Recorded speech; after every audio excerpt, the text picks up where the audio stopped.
Presiden Republik Indonesia Prabowo Subianto mengakhiri kunjungan kenegaraan di Brasil dan bertolak meninggalkan Brasilia pada Rabu 9 Juli 2025. Pesawat Garuda Indonesia 1 yang membawa Presiden Prabowo dan rombongan terbatas lepas landas dari Pangkalan Udara Brasilia pada Sabtu 17.20 waktu setempat.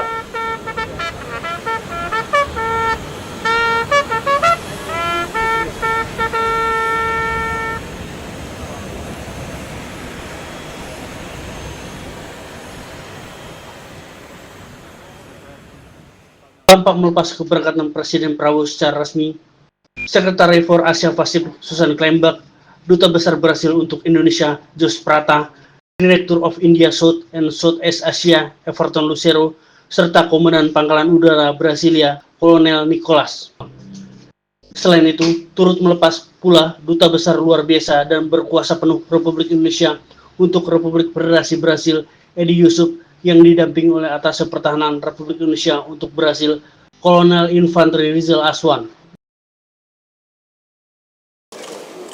Selama di Brasil, Presiden Prabowo menghadiri KTT BRICS di Rio de Janeiro pada 6-7 Juli 2025 yang kemudian dilanjutkan dengan kunjungan kenegaraan di Brasil.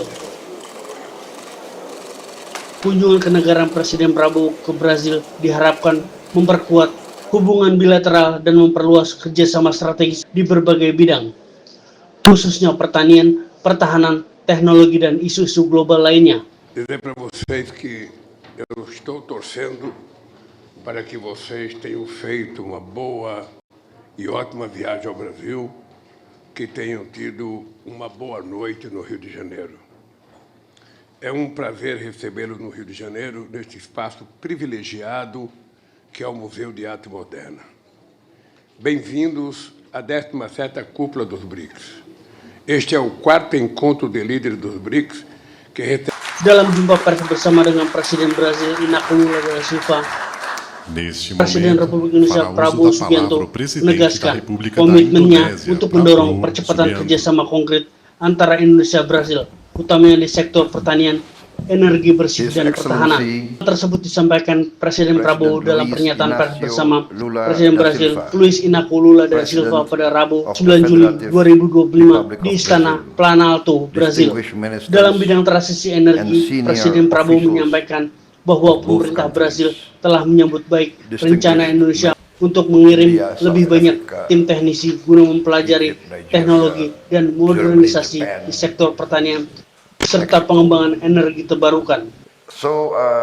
Dalam kesempatan itu, Presiden Prabowo menegaskan komitmen Indonesia untuk mencapai 100% energi terbarukan dalam 10 tahun ke depan. Dalam kesempatan tersebut, Presiden Prabowo menegaskan bahwa ketahanan dan kemandirian pangan merupakan salah satu hal penting bagi Indonesia. Selain itu, Presiden Prabowo menyampaikan bahwa Indonesia menilai program Brasil sebagai model inspiratif dalam mendukung ketahanan pangan dan pemenuhan gizi anak. Lebih lanjut, Presiden Prabowo menuturkan bahwa kerjasama bilateral juga akan diperluas melalui peran Badan Pengelola Investasi Daya Anagata Nusantara atau Danantara Indonesia, serta implementasi perjanjian kerjasama pertahanan Indonesia-Brasil. Pede-se a todas e a todos que aguardem em seus lugares a saída do Presidente da República e do Presidente da República da Indonésia.